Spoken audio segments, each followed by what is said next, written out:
이 시간은 능동적 순종 네 번째로 살펴보겠습니다. 계속 제가 말씀드린 내용이 아담의 창조 시의 상태에 따라서 지금 이 능동적 순종 논쟁, 이 교리 논쟁에 사활이 달려 있다. 모든 것이 여기에 좌우된다라는 것을 말씀을 드렸습니다. 오늘은 제가 다시 말씀드리려고 한 것은 정희철 목사님께서 정태용 목사가 신학 치매병에 걸린 것 같다라는 이런 글을 올렸습니다. 제가 여기에 관해서 핵심적으로, 그러니까 정희철 목사님이 가져온 이 글의 이 핵심적인 거, 성경은 면제 상태가 어려운 상태라고 말하지 않는다라는 여기에 관해서는 제가 다음 시간에 올리고, 제가 아담의 순종에 관해서 창조 시의 상태가 뭐냐 거기에 관해서 말씀드리는 것을 먼저 1차적으로 말씀을 드리고, 이어서 정인철 목사님의 이 글에 관해서 제가 말씀을 드리도록 하겠습니다. 제 책은, 그러니까 정인철 목사님께서 인용하신 이 책은 제 책 여기 능동적 순종 교리 2단인가 스마트 스토어에서 확인할 수 있고 구매할 수 있습니다. 여기에 보면 이제 이 책을 읽으시고 이런 글을 올리셨는데, 여기 그러니까 어려운 상태라는 거, 성경이 말하는 어려운 상태를 뭐라고 말하느냐, 여기에 관해서 우리가 좀 알 필요가 있습니다. 여기에 관해서 제가 다음 시간에 말씀을 드리고, 우선 창조 시의 아담의 상태에 관해서 제가 말씀을 드리고 먼저 그렇게 넘어가도록 하겠습니다. 창조 시의 이 아담의 상태가 뭐냐, 이게 중요하다고 했잖아요. 창조 시의 아담의 상태, 여기에 따라서 이제 모든 것이 능동적 순종 이 교리 논쟁이 여기에서 다 좌우가 된다라는 걸 제가 강조하고 있습니다. 계속 강조하는 핵심, 꼭 여기 이 능동적 순종만이 아니고 이 전체적으로 우리가 신학이나 뭐 인문학이나 영성이나 어디라도 이 멘탈리티의 핵심 키워드, 이거를 요 네 가지를 신성한 내면의 구상과 의미, 통일성, 도약, 이거를 분명히 알고 가야 되는데, 이 중에서 이 의미와 통일성에 속하는 이 존재적 관점, 이 존재적 관점이 삶을 지배한다. 구원론이 존재론이다. 존재가 삶을 지배한다. 라는 이 핵심적인 것을 잘 아는 것이 중요합니다. 그래서 창조 시의 아담의 상태, 이 존재적 관점이 뭐냐, 이거를 알아야 되고, 여기에 따라서 이것이 무엇인가에 따라서 이 교리 논쟁의 모든 것이 좌우가 된다라는 것을 우리가 분명하게 알아야 됩니다. 그러면 창조 시의 아담의 상태에 관해서 서철원 교수 또 정희철 목사님은 뭐라고 말씀하시는가? 완전한 영생의 상태로 말합니다. 그러나 개혁신학은 가변의 상태에 있다. 그 가변의 상태라는 게 뭐냐면, 이렇게 처음 창조의 딱 시작부터 완전한 그런 영생의 상태는 아니다라는 거예요. 그러니까 여기 서철원 교수의 설명에 의하면은 서철원 교수님의 교의신학 인간론에서 뭐라고 하느냐면, 아담의 처음 상태는 불완전하면서 완전으로 나아가는 중간 상태로 창조된 것이 아니었다, 이렇게 말했어요. 그리고 인간론에서 낙원에서 완전한 행복을 누림으로 이렇게 말했어요. 이거를 페르크펙타 해서 완전한 이 상태로 서철원 교수님은 첫사람 아담의 이 상태, 영생이라는 것을 이렇게 완전한 상태의 인간이라고 이렇게 말을 했습니다. 그런데 또 언약 백성이 받을 상급은 영원한 생명이다, 이렇게 말했거든요. 상급이라는 것은 무엇입니까? 어떤 일에 대한 결과를 말하는 거잖아요. 그 보상으로 주어지는 거지 않습니까? 그러면 일관성이 없는 주장이 되는 거죠. 왜 그렇습니까?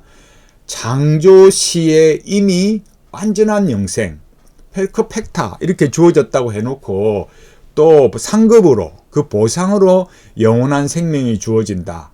이렇게 하면 아니 시작 처음부터 완전한 영생이라고 하시고 또 상급이 영원한 생명이다. 이렇게 하면 일관성이 없지 않습니까?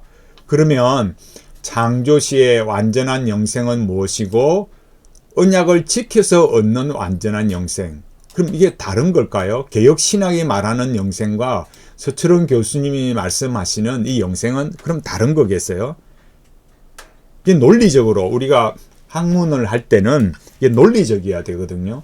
창조시에 완전한 영생이 있다고 하시고 언약을 지켜서 완전한 영생을 얻는다. 그 보상, 상급으로 말한다라면 일관성이 논리적 일관성이 떨어지잖아요. 서철원 교수님은 또 육체적 불사의 능력 이걸 말씀하시면서 사람의 육체는 죄의 상태가 죄의 상해가 가해지지 않는 한 죽지 않게 창조되었다. 육체는 죄짓지 않을 경우만 죽지 않게 창조되었다. 그러므로 죄짓지 않았으면 영혼과 함께 영원히 살 수 있었다. 이렇게 말씀하셨어요. 그러니까 서철원 교수님에 의하면 육체는 어떻다고요? 죄짓지 않을 경우만 죽지 않게 창조되었다. 이렇게 되었어요. 그러나 결과를 보면 어떻습니까? 아담은 죄를 지었기 때문에 죽었잖아요. 서철원 교수님께서 그러므로 죄짓지 않았으면 영혼과 함께 영원히 살 수 있었다. 이렇게 말씀을 하셨지만 결과적으로 아담은 죄를 지었고 영원히 살 수 없었기 때문에 서철원 교수님의 주장대로 하면 어떻게 되겠습니까? 결국 아담은 영생을 소유하지 않았다라는 것을 서철원 교수님께서 확인해 주신 거죠. 왜? 완전한 영생이 있다고 말씀을 하셔놓고 여기에 죄를 짓지 않는 경우에만 죽지 않게 창조되었다. 그런데 실제로는 죄를 지었다. 그러면 결론은 아담은 영생의 상태가 아니다. 이게 자연적으로 나오잖아요. 서철원 교수님께서 인간론 99페이지에서 또 뭐라고 하셨느냐. 아담의 원시 상태, 소극적 상태도 아니고 미숙한 상태도 아니다. 이렇게 말씀하시면서 처음부터 선의 상태로 존재했다. 이렇게 말씀하셨어요. 그러니까 아담의 처음 상태를 뭐라 하시느냐. 불완전에서 완전으로 나아가는 무슨 상태요? 중간 상태로 창조된 것이 아니다. 앞서 뭐라고 했다고요? 아담은 범죄와 타락의 가능성을 가지고 있다. 이게 논리적으로 안 맞다 이거예요. 서철원 교수님이 말하는 완전은 무엇이겠습니까? 제가 앞서 이렇게 라틴어로 페르크펙타 이렇게 말했다고 했잖아요. 이게 완전한 건데 실제로 역사의 사실로는 아담이 타락했으니까 결국은 영생이 없다라는 것을 말하는 거예요. 게할더스 보스는 뭐라 했느냐. 끝에 보면 이렇게 말했어요. 사람은 그 상태로부터 더 높은 상태로 진보하게 될 것이다. 그러니까 처음 상태, 그 인격적인 교류를 하는 그 상태, 거기에 창조되었는데 계속 이렇게 대면하시면서 교제를 하고 그 종교의 과정을, 그러니까 종교라는 게 일반 그런 종교 아니고 그런 하나님과 교제하는 그런 과정을 어떻게 돼요? 더 높이신다라는 거예요. 결국 보스에 의하면 어떻습니까? 성경이 말하는 이 계시와 신앙은 창조된 상태에서 머무르는 것이 아니다. 그럼 뭐냐?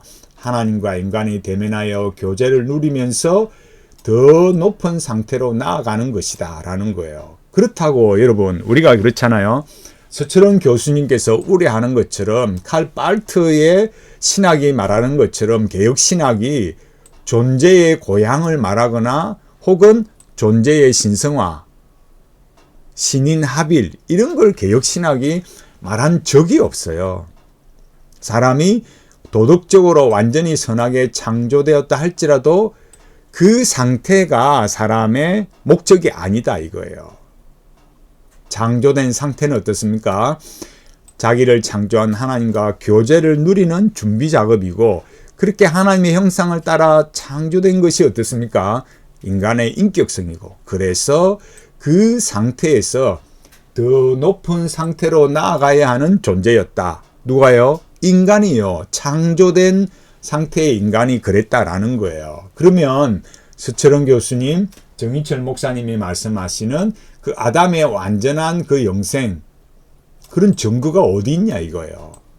그 증거가 어디 있겠어요? 곤란한 거죠. 우리가 지금 이 능동적 순종 이 그 논쟁을 잘 보면 여러분 우리가 뭘 이렇게 볼 수 있습니까? 정희철 목사님께서 계속 강조하는 거, 또 서철원 목사님도 예외는 아니죠. 그러니까 성경에 쉽게 말해서 성경에 없는 말을 하면 신학적 주장을 하면 그게 사변이다. 그런 사변에서 나온 말을 한 거는 결국 뭐예요? 이단이다. 이렇게 갚아버리고 있는 거예요. 그러니까 이 개혁신학의 수많은 학문적 발전 과정을 간과해버리고 혹은 무시하고 혹은 짓밟아버리고 단적인 하나의 어떠한 면만 강조하고 그리고 성경에 그런 거 없다라고 말하면서 사변이라고 말하고 이단으로 말하는 것까지 극단으로 가버리게 되는 그런 안타까운 모습을 보게 되는 거죠. 우리가 이렇게 서로 교리적 논쟁은 할 수 있습니다. 그렇지만 이단이라고 말할 때는 굉장히 많은 신학적 그 토의와 또 많은 목사님들, 교수님들, 또 총회의 또 노회의 여러 교회의 또 이런 그 교단적인 노력이 또 그런 수기가 있은 다음에 결정을 할 수 있는 것이지 이런 방식으로 사변이다, 이단이다 이렇게 할 수는 없다 이거예요. 뭐 사변이다 이런 이야기는 나는 이런 걸 사변이라고 생각한다 주장할 수는 있지만 이단이라고까지 가는 일에는 굉장한 이런 좀 준비들이 또 많이 필요하고 개인이 그렇게 해서는 또 안 되는 거죠. 또 그렇게 말할 때는 예를 들어서 뭐 타 교단에서 이렇게 말했다.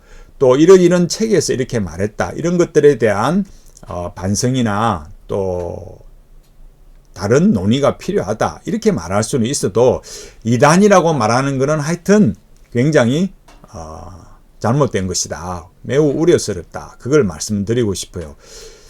제 책에 대한 다른 많은 논의가 있지만은 이런 부분들 사변, 이단 이렇게 말하는 거 결국 성경에서 어떻게 말하느냐 이게 중요한 거잖아요. 아담의 창조 시의 상태도 또 그런 면에 있어서 누굽니까? 그러니까 서철원 교수님이나 정인철 목사님도 결국 성경에 없는 내용을 말하고 있잖아요. 그러니까 결국 두 분 다 또 사변이 되겠네요. 그러면은 두 분 다 이단이 되는 걸까요?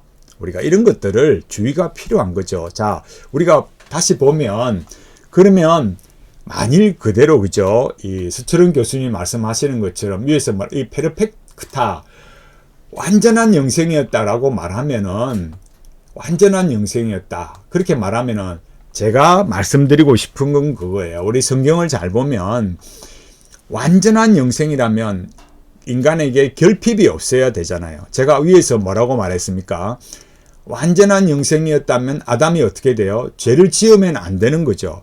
완전한 영생을 가진 존재가 아니었기 때문에 아담이 죄를 지은 거죠. 그러니까 제가 뭐라 했어요? 서철원 교수님께서는 아담이 완전한 영생을 소유하지 않았다라는 것을 확인해 주었다라고 말했잖아요. 그러니까 완전한 영생이었다면 결핍이 없어야 되잖아요. 제가 오늘은 이 문제를 꼭 말씀드리고 싶어요. 그러니까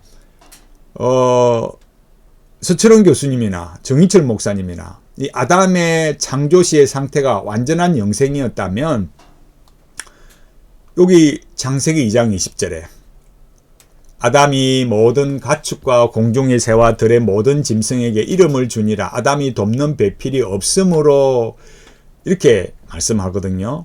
그러니까 창세기에서 아담이 돕는 배필이 없다.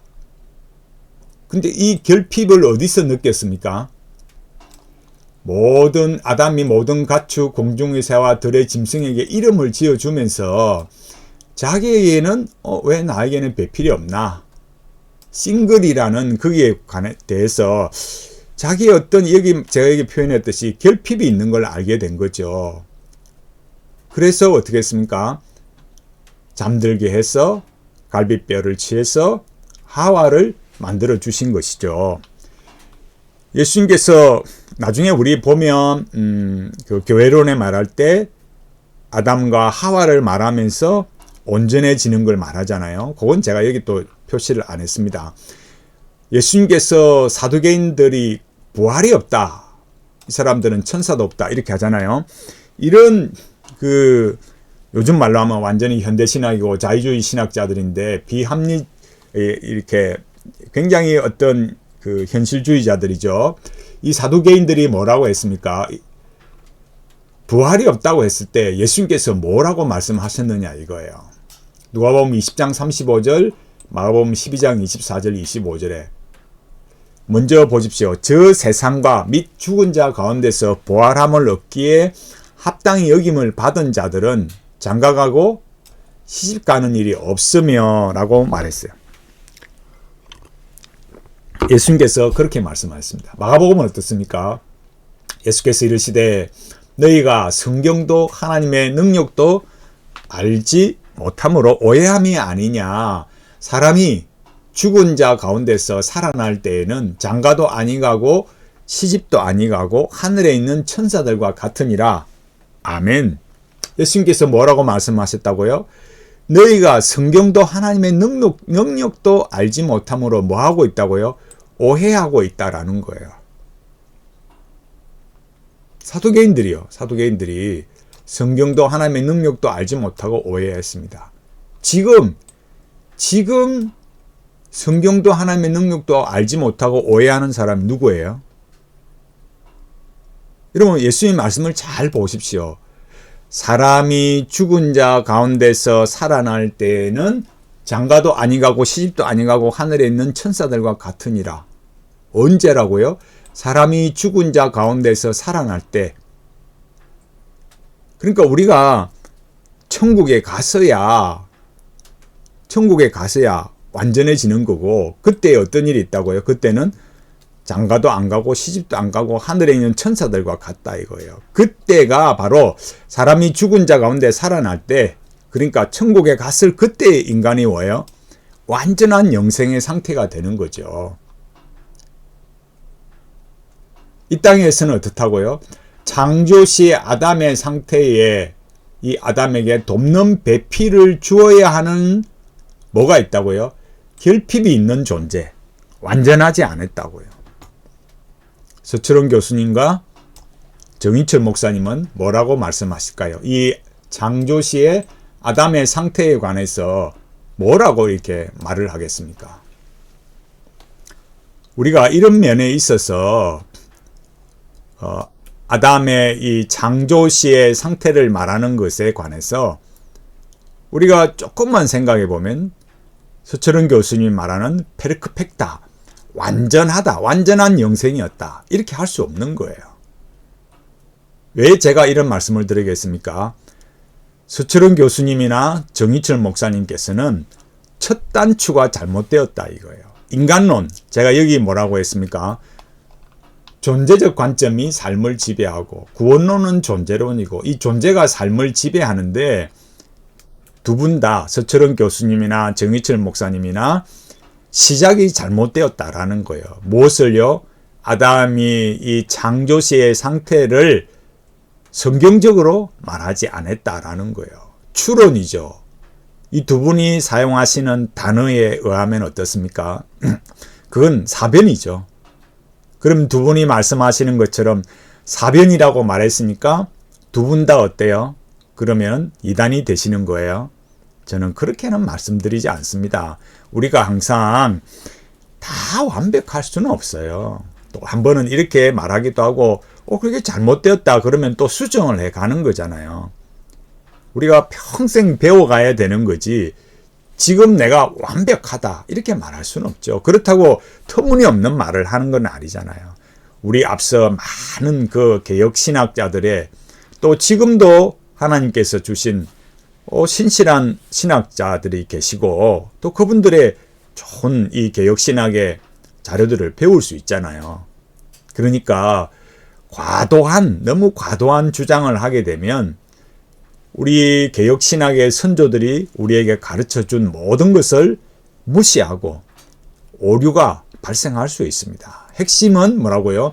지금 이 능동적 순종 교리 논쟁의 핵심은 창조시의 아담의 상태였다. 제가 마지막에 제시한 것처럼 아담은 결핍이 있는 상태였다. 또 서철원 교수님 스스로 말씀하셨듯이 죄를 지었기 때문에 아담이 죄를 지었기 때문에 역시 페르펙타 완전한 영생의 상태가 아니다라는 거예요. 그러기 때문에 그리스도의 능동적 순종, 수동적 순종이란 논의가 제기될 수 있다라는 거예요. 우리가 그렇게 좀 더 조직적으로 정밀하게 보자는 것이지 신학의 그런 관점으로, 그죠? 그러니까 왜 우리는 아르미니우스주의자가 아닌가? 왜 소시니우스주의자가 아닌가? 왜 로만 카톨릭이 아닌가를 우리가 이런 걸 바르게 알 수 있는 거예요. 또 요즘 유행하는 세관점 학파. 그 세관점 학파처럼 왜 우리는 가면 안 돼? 이런 것들을 알 수가 있는 거죠. 창조시의 아담의 상태는 완전한 영생의 상태가 아니었다. 그래서 서철원 교수님과 정희철 목사님의 능동적 순종 교리 이 논쟁은 잘못되었다. 처음부터 첫 단추를 잘못 끼웠다. 라고 제가 말씀을 드리는 겁니다. 그렇기 때문에 서철원 교수님이나 정희철 목사님이나 지금까지 해왔던 모든 능동적 순종 교리에 대한 논의를 다시 시작하셔야 된다. 아담의 창조지의 상태를 말하지 않고 계속 진행하는 것은 오류에 오류를 낳고 계속해서 잘못된 길로 간다라는 거예요. 자, 이것을 제가 말씀을 드렸습니다. 그리고 제가 이제 다음 시간에는 정희철 목사님이 말했던 요 기사에 관해서 제가 다루도록 그렇게 하겠습니다. 하나씩 우리가 뭘 배워가는 거죠. 이런 논쟁의 과정들을 통해서 배워가는 거지 우리가 다 완전한 자가 아니잖아요. 또 기도하면서 성경이 우리에게 또 개혁신앙의 많은 선조들이 우리에게 무엇을 가르쳐 주었는가 이런 거를 서로 기도하면서 서로 격려하면서 아름답게 또 건설적으로 또 이렇게 따뜻한 관계 속에서 잘 만들어 갈 수 있기를 간절히 바라겠습니다.